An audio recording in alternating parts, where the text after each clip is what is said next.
नमस्कार, आप सभी का बहुत बहुत स्वागत है। प्लास्टर कराने से पहले यदि आप चाहते हैं कि आपके प्लास्टर में क्रैकिंग ना आए तो इस वीडियो को देखे बिना मत कराना, नहीं तो इस तरीके से आपकी दीवार में डोर विंडो के कॉर्नर पर और इसके साथ साथ दीवार के जॉइंट पर क्रैकिंग देखने को मिल सकती है। तो चलिए एक एक करके फुल इन्फॉर्मेशन आप सभी से शेयर करते हैं कि प्लास्टर करते समय किन स्टेप को फॉलो करके आप प्लास्टर में आने वाले क्रैक को बचा सकते हैं। फर्स्ट पॉइंट की बात करें तो आप देख सकते हैं कि डोर के कॉर्नर पर कुछ इस तरीके से क्रैकिंग आती है। तो इस क्रैकिंग को रोकना बहुत ही आसान है। जिस समय डोर और विंडो लग रहा हो, यानी कि जिस समय डोर और विंडो का फ्रेम लग रहा हो, उस समय आप देख सकते हैं कि डोर और विंडो के ऊपर इस तरीके से एक लिंटर बनाया जाता है। यदि आप इस लिंटर को नहीं बनाएंगे तो डोर के ऊपर जो ईंट की चिनाई होगी उसका पूरा का पूरा लोड जो है वो डोर के फ्रेम पर आएगा और डोर का फ्रेम बहुत ज़्यादा लोड सह नहीं पाएगा। और डोर के फ्रेम पर जब लोड आएगा तो भाई वो लोड जो है डोर के फ्रेम को थोड़ा सा दबाने की कोशिश करेगा। तो उस सिचुएशन में ये डोर का फ्रेम थोड़ा सा भी बेंड हुआ तो आप देख सकते हैं कि इस तरीके से क्रैकिंग आ जाएगी। तो इसका सीधा और सिंपल उपाय है कि डोर विंडो लगाते समय डोर विंडो के ऊपर इस तरीके से लिंटर जरूर बनाना चाहिए।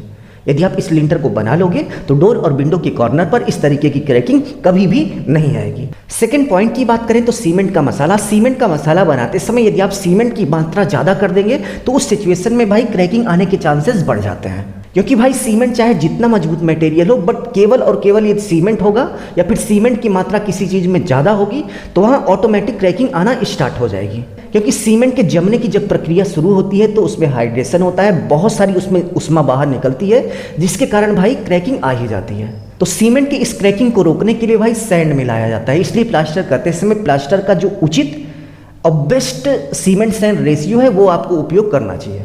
तो प्लास्टर करने के लिए यदि हम बेस्ट रेशियो की बात करें जिसमें आपको क्रैकिंग बहुत ही कम देखने को मिलेगी और इसके साथ साथ मजबूती भी रहेगी, मजबूती भी अच्छी रहेगी और इसके साथ साथ क्रैकिंग भी नहीं आएगी। तो यदि हम उस सीमेंट सैंड रेशियो की बात करें तो 1:5 है।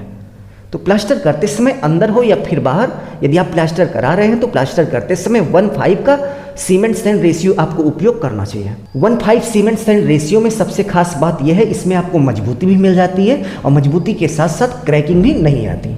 थर्ड पॉइंट की बात करें तो आप देख सकते हैं कि जहां पर वाल और इसके साथ साथ कॉलम मिलते हैं, यानी कि कॉलम और वाल के जॉइंट पर कुछ इस तरीके से क्रैकिंग आ जाती है।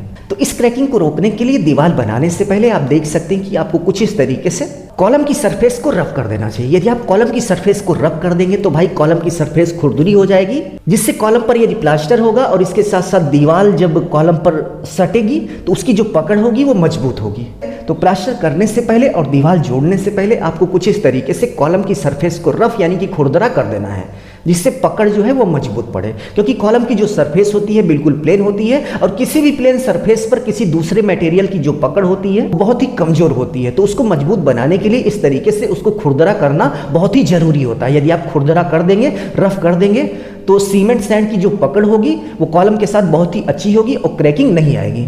फोर्थ नंबर पॉइंट की बात करें तो आप देख सकते हैं कि प्लास्टर की क्रैकिंग रोकने के लिए कुछ इस तरीके से चिकन मेश जाली का उपयोग किया जाता है। अब इस जाली का उपयोग आप कहां पर कर सकते हैं? तो सबसे पहले इसका उपयोग आप कॉलम पर कर सकते हैं। जहां पर कॉलम और वाल जुड़ रहे हैं वहां पर इसका उपयोग करके वहां पर आने वाली क्रैकिंग को आप रोक सकते हैं। इसके बाद वायरिंग करते समय जो दीवार में कटिंग की जाती है, जहां पर बहुत ही ज़्यादा कटिंग हुई हो वहाँ पर चिकन मेश जाली लगाकर उसके बाद आप प्लास्टर करिएगा। नहीं तो भाई वाल पर यदि कटिंग हुई है और वहाँ पर आपने इतना मोटा प्लास्टर भर दिया यानी कि सीमेंट सैंड भर दिया तो वो बैठेगा और इसके साथ साथ वहाँ पर क्रैकिंग भी आएगी।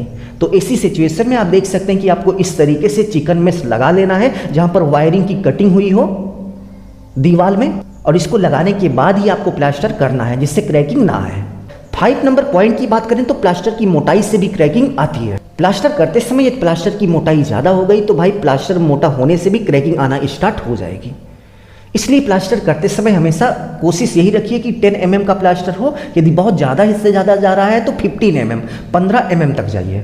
और मान लीजिए आपको इस तरीके से प्लास्टर पर डिज़ाइन वगैरह बनानी है तो 2 कोट में बनाइए। यदि आप 2 कोट में प्लास्टर वाली डिज़ाइन बनाते हैं तो आप ये मान के चलिए कि उसमें क्रैकिंग नहीं आएगी, क्योंकि डिज़ाइन बनाते समय प्लास्टर की मोटाई बढ़ जाती है और प्लास्टर की मोटाई बढ़ने से क्रैकिंग आना स्टार्ट हो जाती है। यदि आपकी भी दीवार पर क्रैकिंग आ चुकी है तो कमेंट बॉक्स में कमेंट करके बताइए, फिर हम आपको उसका सॉल्यूशन कमेंट बॉक्स में ही बताएंगे। तो अभी के लिए बस इतना ही। अपना ख्याल रखिए और अपने मम्मी पापा का अपने से भी ज़्यादा ख्याल रखिए। इसी भाव के साथ आप सभी से विदा लेते हैं। धन्यवाद।